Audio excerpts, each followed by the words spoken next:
राजस्थान से बड़ी खबर है, जहां पर जीत के बाद अब मुख्यमंत्री पर मंथन जारी है। गजेंद्र सिंह शेखावत, बाबा बालकनाथ दिल्ली पहुंच चुके हैं और सीएम की रेस में सामने आ रही हैं कई और नाम। इस रेस में कई नाम इस वक्त सामने आ रहे हैं। बीजेपी की 115 सीट पर जीत दर्ज हुई है। राजस्थान के विधानसभा चुनावों के कल नतीजे आए हैं। कांग्रेस ने 69 सीटें जीती हैं और उसके बाद अब प्रणय सीएम की जो रेस है वो शुरू हो चुकी है। बिल्कुल, और देखिए सीएम की रेस के अंदर कई नाम सामने आ रहे हैं और इससे पहले भी जब चुनाव प्रचार हो रहा था, जब मतदान हो रहा था, उस समय भी कहा जा रहा था गजेंद्र सिंह शेखावत से लेकर दिया कुमारी से लेकर बाबा बालकनाथ से लेकर कई नाम, अर्जुन मेघवाल, ये तमाम जो वो नाम हैं वो जो सामने आए थे जिसके अंदर कहा जा रहा था। लेकिन अब ये तो पार्लियामेंट्री बोर्ड बीजेपी का तय करेगा कि आखिर मुख्यमंत्री कौन होगा। लेकिन जो रणनीति जिया रखी गई मध्य प्रदेश और राजस्थान की अगर बात की जाए कि वहां पर बदलाव हो सकता है, यानी बीजेपी अपना नेतृत्व बदल सकती है, चाहे वसुंधरा राजे हो चाहे शिवराज सिंह चौहान हो। और कहीं ना कहीं बीजेपी को इस जीत के साथ उसमें भी एक डिविडेंड मिला है।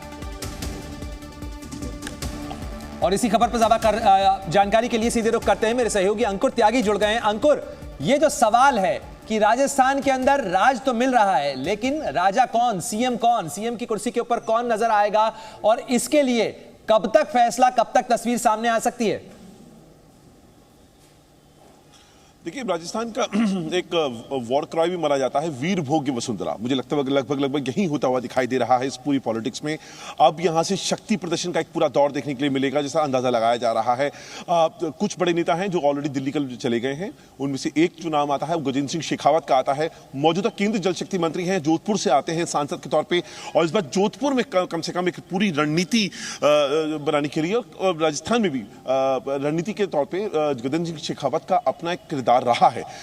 दूसरा एक जो सबसे बड़ा नाम है वो वसुंधरा राजे सिंधिया का है। फिलहाल जयपुर में मौजूद है, पिछले 3 दिन से वो जयपुर में ही है। कल जैसे ही रिजल्ट्स आने क्लियर हुए तो तकरीबन 3 बजे का वक्त था।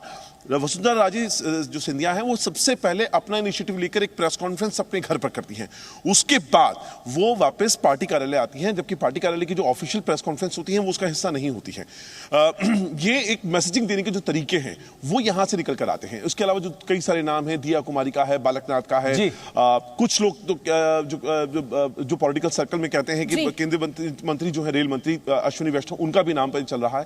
तो इस तरह के कई नाम हैं जो आज शक्ति प्रदर्शन हम आने वाले 2 दिनों में होते हुए यहां पर देखेंगे। जो जीते हुए विधायक हैं वो जाएंगे और मुलाकात का एक दौर यहां पर हमें देखने के लिए मिलेगा। बिल्कुल अंकुर, आप हमारे साथ बने रहिएगा। और प्रणय, सोशल मीडिया पर सुबह मैं ये भी देख रही थी कि हैशटैग किरोड़ी लाल मीणा को सीएम बनाओ, ये भी बड़ा ट्रेंड कर रहा है, तो इनका भी बड़ा नाम है जो कि शामिल है। बिल्कुल, जैसे ही विकल्प खुल जाते हैं तो उसके बाद हर खेमा अपनी कोशिश करना चाहता है।